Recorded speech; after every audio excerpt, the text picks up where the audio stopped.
But the second day of competition, the day after this, he and I race in the 200 freestyle.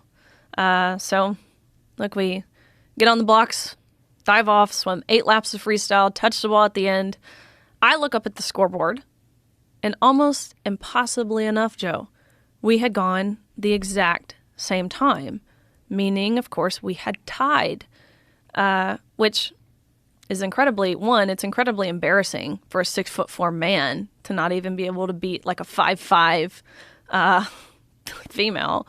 But again, going a minute and 40-ish seconds and not even 1/100th separated us.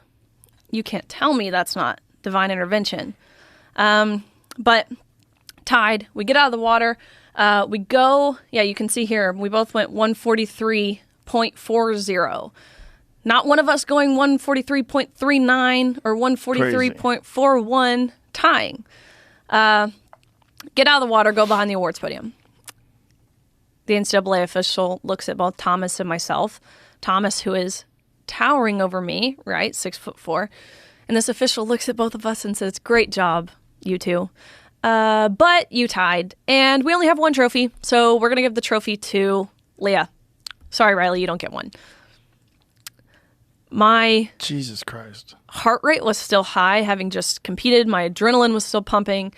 And so the first thing that I thought ended up being the first thing that I said. And the first thought that I had was just what you had just said, right? Like, isn't this everything that Title IX was passed to prevent from happening?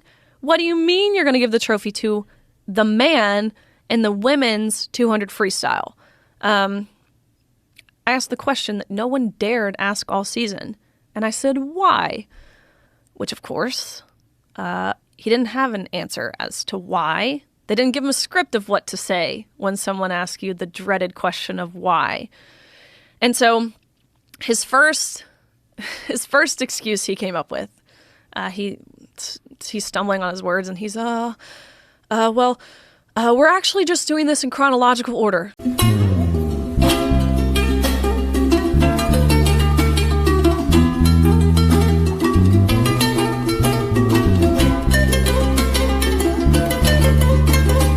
He said. And so I said, okay, do you mean alphabetical? Because G comes before T. Otherwise, I literally have no idea what you're being chronological about. Right? We tied. So again, what's your rationale here? And finally, he realized that he didn't have a justification. He didn't have an answer for this. And so, and I actually appreciate his honesty, this is when his face changed. He looked sad. His voice changed. I could tell he didn't even believe what he was about to say. But this official looked at me and said, "Riley, I am so sorry, but we have been advised as an organization that when photos are being taken, it's crucial that the trophy's in Leah's hands. Again, you can pose with this one, but you have to give yours back. Leah takes the trophy home. You go home empty-handed, end of story. We can eventually mail you one." Oh my God. Is what they said. So it was like that moment when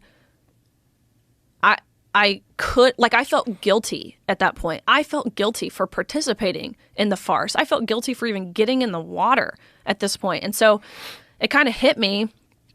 I won't say I was necessarily cowering, because I didn't feel like that to me. I wasn't necessarily scared to approach the topic. I just thought someone else would.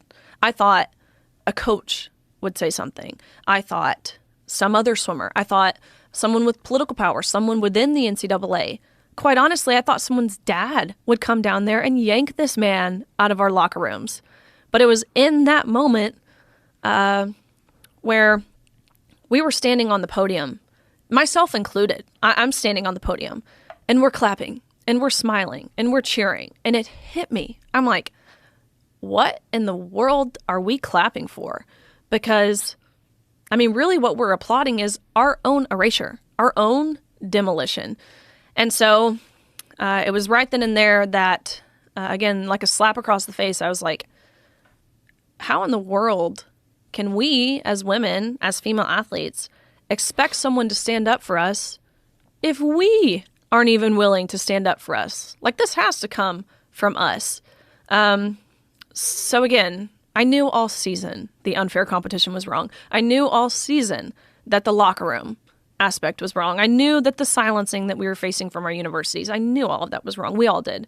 But it wasn't until this official reduced everything that we had worked our entire lives for down to a photo op to validate the feelings and the identity of a man at the expense of our own.